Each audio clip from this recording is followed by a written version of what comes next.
Practice कर रहे हैं मेडिटेशन, स्पिरिचुअल पर्पस के लिए, इमोशनल पर्पस के लिए और फिजिकल पर्पस के लिए। लेकिन सवाल ये आता है कि साइंटिफिक पॉइंट ऑफ व्यू से आपकी बॉडी कैसे अफेक्ट होती है मेडिटेशन से। दोस्तों, मेडिटेशन एक्चुअल में आपका ब्रेन का साइज चेंज कर देता है। एक स्टडी जो कि 2011 हार्वर्ड में डॉक्टर सैरा लेजर ने कंडक्ट की थी, जिससे पता चला कि सिर्फ 8 हफ्ते की मेडिटेशन से आपका ब्रेन साइज 3 बहुत इंपॉर्टेंट जगहों से चेंज होता है। पहला आता है लेफ्ट हिपोकैम्पस, जिससे आपकी कोई भी नई चीज सीखने की एबिलिटी और आपकी मेमोरी बहुत ज्यादा इंक्रीज हो जाती है। नेक्स्ट आता है पोस्टीरियर सिंगुलेट कॉर्टेक्स, जो आपका माइंड बार बार नए नए थॉट्स लाता रहता है उस चीज को कम करने के लिए, यानी ये इंक्रीज करेगा आपका फोकस। इस स्टडी से ये भी प्रूव हुआ कि जो सेल वॉल्यूम है आपकी ब्रेन के हिस्से एमिग्डला में, उसे भी ये कम करता है। और ब्रेन का ये पार्ट रिस्पॉन्सिबल है डर, स्ट्रेस और एंग्जाइटी के लिए। मेडिटेशन का दूसरा बेनिफिट आता है कि ये आपको आपकी बुरी आदतों को कंट्रोल करने में मदद करता है। एक स्टडी जो 2015 में की गई थी, उससे हमें पता चला कि मेडिटेशन ब्रेन का एक पार्ट है जिसे हम कहते हैं डोर्सोलेटरल प्रीफ्रंटल कॉर्टेक्स, उसे ग्रो करता है और ये पार्ट डायरेक्टली रिलेटेड है हमारे विल पावर से। एक स्टडी में शराब पीने वाले लोगों को 2 ग्रुप में डिवाइड किया गया। उनमें से एक ग्रुप को 8 हफ्ते तक मेडिटेशन सिखाई गई, जबकि दूसरे ग्रुप को एक 12 स्टेप्स का प्रोग्राम।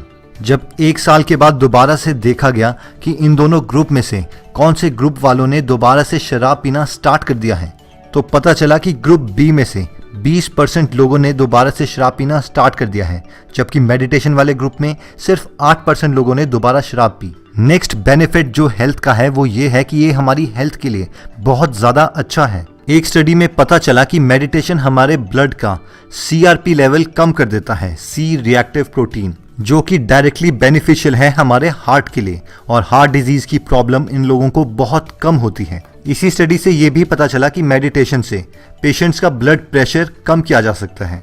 और एक बहुत ही इंपॉर्टेंट स्टडी जो कि 2010 में की गई थी, Nobel prize winner by Elizabeth Blackburn, जिन्होंने प्रूव किया कि मेडिटेशन आपकी बॉडी को जेनेटिक लेवल में भी चेंज करता है। इन्होंने प्रूव किया कि हमारे क्रोमोसोम्स में एक प्रोटेक्टिव प्रोटीन कॉम्प्लेक्सेस होते हैं जिसका नाम है टेलोमियर्स। हम में से जिन लोगों को ये नहीं पता कि टेलोमियर्स क्या होते हैं, तो छोटे टेलोमियर्स की लेंथ बताती है कि हम जल्दी बूढ़े हो जाएंगे, और मेडिटेशन टेलोमियर्स की लेंथ इंक्रीज करने में हेल्प करता है। और फाइनली जो सबसे इंपॉर्टेंट मेडिटेशन का बेनिफिट है वो है कि मेडिटेशन आपको खुशी प्रोवाइड करता है। एक बहुत ही फेमस स्टडी जो कि 2004 में की गई थी रिचर्ड डेविडसन के द्वारा, जिन्होंने साधुओं के, पुजारियों के, मॉन्क्स के सर पे इलेक्ट्रोड्स रखे और उनके ब्रेन स्कैन्स लिए, और ये सारे पुजारी जो कि सालों से मेडिटेशन कर रहे थे, इन लोगों के ब्रेन स्कैन से पता चला कि इनके ब्रेन से 30 टाइम्स ज्यादा गामा वेव्स निकलती हैं, और गामा वेव्स डायरेक्टली रिलेटेड है खुद को कंट्रोल करने के लिए, इंटेलिजेंस के लिए और खुशी के लिए। और जो लोग डेली मेडिटेट करते हैं वो पॉजिटिव इमोशन से घिरे रहते हैं और खुश रहते हैं। तो दोस्तों, अब नेक्स्ट क्वेश्चन ये आता है कि मेडिटेशन से होगा क्या।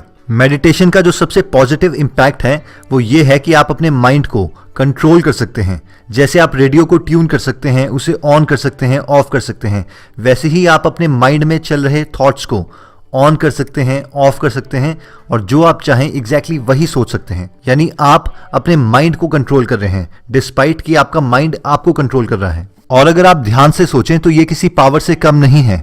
आप अपनी स्ट्रेस को, एंग्जाइटी को, फोकस को, कंसंट्रेशन को, सब पर कंट्रोल पा सकते हैं। अगर आप कभी भी अपने माइंड की वॉइसेस को सुने तो आपका माइंड हमेशा किसी ना किसी को जज कर रहा होता है, आपको किसी के साथ कंपेयर कर रहा होता है, कंप्लेन कर रहा होता है, किसी को पसंद कर रहा होता है, या फिर किसी से नफरत कर रहा होता है। और ये थॉट्स हमेशा आपके दिमाग में चलते रहते हैं और आपका उन थॉट्स पर कोई कंट्रोल नहीं रहता।